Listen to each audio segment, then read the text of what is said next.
बहुत समय पहले एक किसान का बेटा अपने दोस्तों से मिलने जा रहा था।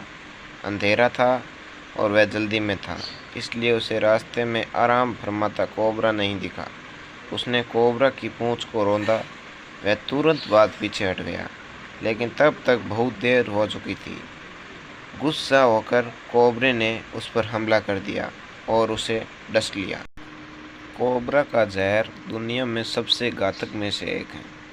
किसान के बेटे को इसके खिलाफ कोई मौका नहीं मिला और उसकी मृत्यु हो गई। जब किसान ने यह समाचार सुना तो वह दुखी हो गया। गुस्से से पागल होकर उसने अपनी कुल्हाड़ी निकाली और कोबरा की तेजी से बढ़ा। कुल्हाड़ी देखकर कोबरा ने भागने की कोशिश की। वह कुल्हाड़ी की पहुंच से बाहर निकलने में लगभग सफल हो गया, लेकिन ऐसा नहीं हो सका। कुल्हाड़ी की तेज धार उसकी पूंछ पर पड़ी और उसका कुछ हिस्सा कट गया। अपनी आधी पूंछ गायब होने के कारण कोबरा वास्तव में एक दुख दृश्य था। न केवल वह अत्यधिक पीड़ा में था, बल्कि उसे अन्य सांपों से उपवास का भी सामना करना पड़ रहा था। इसका रोष किसान के बेटे की मौत पर ही वैसा ही था। उसके बाद सांप ने बदला लेने के लिए कोबरा ने किसान के मवेशियों को अंधाधुंध काटना शुरू कर दिया। एक एक कर मवेशी मरने लगे।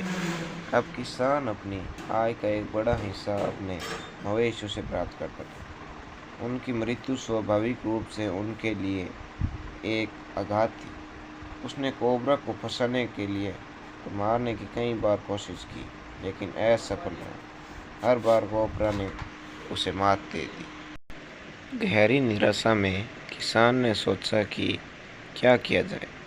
बहुत सोचने के बाद उसने कोबरा की मांद में जाने का फैसला लिया। उन्होंने उपहार के रूप में शहद, दूध और अन्य भोजन लिया। खोए में उसने कोबरा को बुलाया।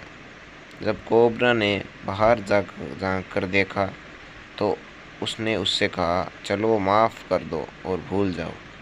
शायद तुम मेरे बेटे को काटने में सही थे। आखिरकार उसने आपके स्थान का उल्लंघन किया, लेकिन निश्चित रूप से मैं उसकी मौत का बदला लेने में सही था। वह मेरा बेटा था। अब जब हम दोनों संतुष्ट हैं तो हमें एक दूसरे के साथ दुश्मन जैसा व्यवहार करना बंद करना होगा। क्या हम दोबारा दोस्त नहीं बन सकते? नहीं, कोबरा ने उत्तर दिया। अपने उपहार ले जाओ। न तो तुम अपने पुत्र की मृत्यु भूलोगे, न मैं अपनी पूंछ की हानि भूलूंगा। अब से हम हमेशा एक दूसरे को संदेह की नज़र से देखेंगे। कोबरा सही था। तभी से इंसान और सांप दुश्मन बन गए।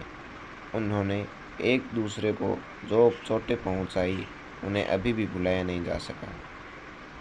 यह कहानी यहीं समाप्त होती है और इस कहानी में सांप और इंसान की शुरुआत में दुश्मन चारा कैसे हुआ, ये बताया गया।